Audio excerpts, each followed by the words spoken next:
Kalau sebelumnya kita udah ngebahas tentang Simon Leviev, kali ini kita bakal ngebahas yet another con artist bernama Anna Delvey. Dia ngejalanin scamnya dengan bilang kalau dia punya akses ke trust fund sebesar 60 juta euro atau 960 miliar rupiah yang bisa dia cairin waktu dia berumur 25 tahun.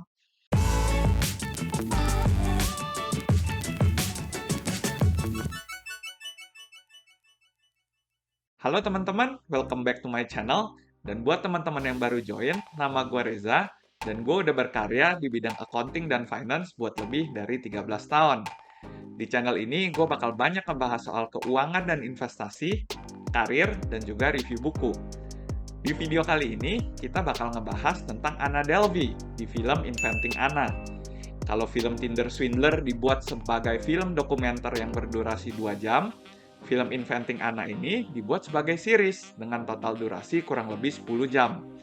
Kalau kita jeli ngeliat film ini, sebenarnya bukan cuma hal buruk aja nih yang bisa kita dapetin, tapi ada juga hal baik yang bisa kita pelajarin. Oke, jadi langsung aja kita bahas modus yang dijalanin Anna Delvey dan pembelajaran yang bisa kita ambil dari film ini. Film ini nyeritain tentang kehidupan Anna Sorokin yang lahir di Rusia. Dia berasal dari keluarga yang relatifly biasa-biasa aja.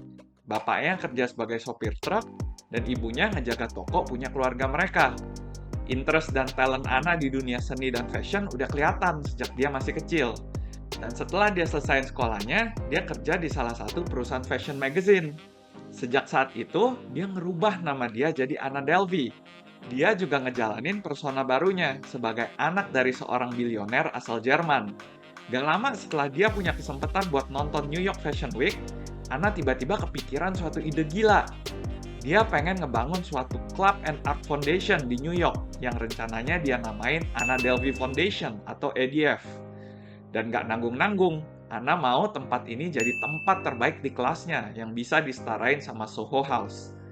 Tempat ini bakalan nawarin exclusive membership buat artis-artis kelas atas. Selain itu, di sini juga bakalan ada exhibition space, art galleries, restoran, bar, night lounge, dan juga artis residencies.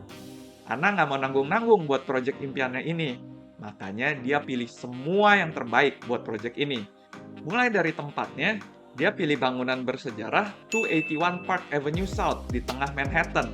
Buat board dan advisory-nya, dia juga pilih orang-orang yang punya latar belakang yang luar biasa, yang berhasil dia bujuk dengan ngejual cerita bahwa dia adalah calon ahli waris dari bilioner Jerman. Bahkan buat brosurnya aja nih, dia deal di harga 17.000 euro atau hampir 300 juta rupiah. Walaupun pada akhirnya nggak dia bayar. Walaupun biaya yang diperluin buat ngebangun proyek ini ada di 40 juta euro, tapi proyek ini diestimasi sama para banker bisa mengenerate sales sampai dengan 200 juta euro per tahun dan cuman punya payback period dalam waktu 3 tahun. Everything about this project is perfect. Cuman satu kurangnya. Anna Delvey sebenarnya nggak punya uang ataupun kredibilitas yang diperluin buat minjem uang sebanyak itu dari bank. Jadi yang bisa dia lakukan adalah dengan terus ngejual ceritanya dia. Kalau dia itu berasal dari keluarga yang kaya dan punya akses ke trust fund sebanyak 960 miliar rupiah dan terus-terusan nge-push orang biar bisa ngeproses semua yang dia mau dengan cepat. Supaya setidaknya dia bisa ngedapetin apa yang dia mau sebelum uangnya dia benar-benar habis dan rahasianya itu kebongkar.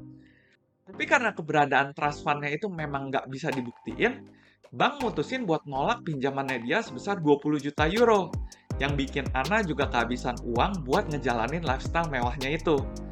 Setelah berhasil ditangkap, Anna dijatuhin hukuman 4-12 tahun penjara atas beberapa tuduhan, termasuk karena kegagalan pembayaran pinjaman pribadi, utang kartu kredit, dan utang lainnya. Dia akhirnya dibebasin dari penjara setelah kurang lebih 3 tahun, lagi-lagi karena dianggap berkelakuan baik. Sekarang, Anna masih ada dalam pengawasan kepolisian Amerika karena masalah di visanya, dan ada kemungkinan bakal dideportasi ke Jerman.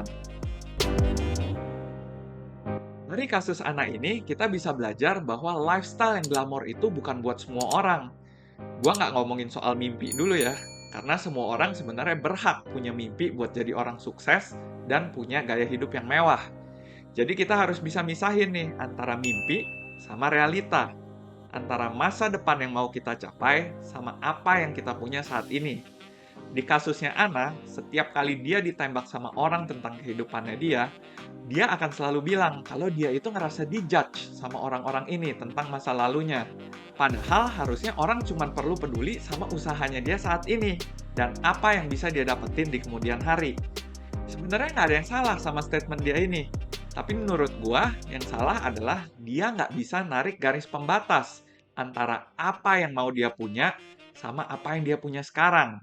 Beberapa orang di dunia ini mungkin punya privilege buat ngedapetin apa yang mereka mau dengan lebih gampang, karena harta atau koneksi yang dipunyain sama orang tuanya. Tapi hidup ini memang nggak adil. Sebagian besar orang nggak punya privilege itu, dan mereka harus bekerja lebih keras dan cerdas buat bisa sukses. Ana nggak mau ngelakuin semuanya itu. Dia milih buat ngambil jalan pintas, seolah-olah dia punya privilege itu dari orang tuanya. Dia ngejalanin lifestyle yang jauh di atas apa yang bisa dia afford, yang sebenarnya juga berguna buat ngeyakinin orang kalau dia itu memang berasal dari kalangan atas.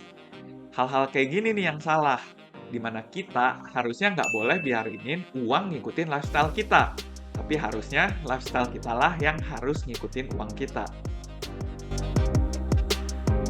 Salah satu ciri-ciri lain dari scammer adalah mereka selalu maksa kita buat ngasih jawaban dengan cepat. Hal ini juga nih yang dilakuin sama Anna Delvey di film Inventing Anna. Dia selalu mau ngedapetin jawaban saat itu juga, yang bikin situasinya jadi now or never. Kondisi kayak gini bikin kemampuan kita buat ngambil keputusan jadi nggak optimal. Karena biasanya, keputusan yang kita ambil itu akan cenderung ke arah FOMO. Berdasarkan artikel yang ditulis sama psikolog Dr. Heidi Grant Halvorsen, ternyata dibilang bahwa orang cenderung bakalan ngerasa nyesel kalau dia diburu-buru waktu ngambil keputusan. Walaupun keputusan yang mereka ambil itu ternyata pada akhirnya punya dampak yang cukup baik. Jadi di sini masalahnya bukan sama hasil ujung yang didapetin, tapi lebih ke arah apakah kita ngerasa bahwa kita punya waktu yang cukup buat ngambil keputusan. Hal inilah yang bikin kita bisa ngerasa lebih puas atas keputusan yang kita ambil. Dan dalam kondisi kayak gini, gue lagi-lagi nyaranin kalian buat bisa berdiskusi sama orang-orang terdekat kalian. Di film Inventing Anna ini kelihatan banget kalau diskusi yang dijalanin sama teman-teman Anna, termasuk Nev, Casey, dan Rachel ke pasangan atau teman mereka, berhasil ngebuat mereka lebih terbuka dan terhindar dari kerugian yang lebih besar lagi. Satu hal lagi tentang film ini yang menurut gue seru buat dibahas adalah tentang persepsi kita tentang diri kita sendiri dan seberapa jauh kita mau stretch diri kita buat mencapai mimpi kita. Jadi ada satu kejadian di mana temannya Anna, Nev, lagi curhat ke pasangannya karena dia ngerasa baru aja ditipu sama Anna sampai dia harus ngeluarin uang yang sebelumnya dia udah kumpulin buat ngejar mimpinya menjadi director film. Waktu itu dia kesel banget dan bilang ke pasangannya, mimpi gue hancur nih. Uang yang gue kumpulin itu sekarang hilang dan gue nggak bakalan bisa bikin film. Tapi bukannya nenangin, pasangannya itu malah ngejawab, lu nggak bakalan pernah bisa bikin film. Lu udah ngomong kalau lu mau bikin film itu dari beberapa tahun yang lalu, tapi lu nggak pernah nyoba sekalipun buat syuting. Lu punya banyak banget alasan kenapa lu nggak bisa bikin film, tapi nggak ada satupun yang benar. Orang lain udah pada bikin film pakai handphonenya. Uang bukan masalah lu di sini, tapi lu punya mindset kalau lu tuh nggak bisa bikin film dan takut buat mulai. Jadi lu cari alasan buat nggak mulai. Begitu denger jawabannya itu, gue langsung ada rasa dek gitu. Baru-baru ini gue juga ngebaca satu buku yang ngebahas tentang hal ini. Dan perasaan kayak gini biasanya disebut inferiority complex. Jadi inferiority complex ini adalah perasaan pribadi yang bilang kalau kita itu nggak mampu atau kondisi di mana kita nggak berani buat nyoba. Dan karena kita ngerasa gitu tapi kita nggak mau ngaku, kita mulai cari alasan yang mensupport kenapa kita nggak bisa ngelakuin apa yang kita mau kerjain itu. Kalau di contoh tadi, misalnya si Nev bilang kalau dia nggak bisa syuting film karena dia nggak punya uang. Padahal sebenarnya kalau dia emang niat buat mulai, dia bisa mulai syuting pakai handphonenya dulu. Jadi masalahnya di sini adalah rasa takut yang bikin kita nggak pernah bisa mulai buat ngejar mimpi kita. Takut karya kita jelek, takut gagal, takut diomongin orang, dan sebagainya. Tapi kalau kita nggak mulai, berarti kita ngebiarinin diri kita buat ngejudge diri kita dan hasil karya kita sendiri. Padahal belum tentu orang lain punya pendapat yang sama kita. Bahkan bisa jadi sebaliknya. So, poinnya adalah mulai dulu aja. Karena if you want something, you have to do something about it. Tapi kita juga harus ngebalance diri kita. Jangan sampai juga kita jadi kayak Anna Delvey yang punya superiority complex. Dari awal, dia benar-benar udah tahu secara jelas apa yang dia mau dan dia nggak bisa terima kegagalan. Makanya yang ada, dia menghalalkan segala cara buat ngeraih mimpinya itu. Walaupun dengan cara yang bisa jadi salah. Oke, sekian dulu buat video ini. Buat yang udah nonton film ini, mungkin juga bisa leave komentar kalian di kolom komentar di bawah. Jangan lupa buat like, comment, subscribe, dan share video ini ke teman-teman kalian. Semoga video ini boleh berguna buat kita semua. Thank you for watching and see you in the next video.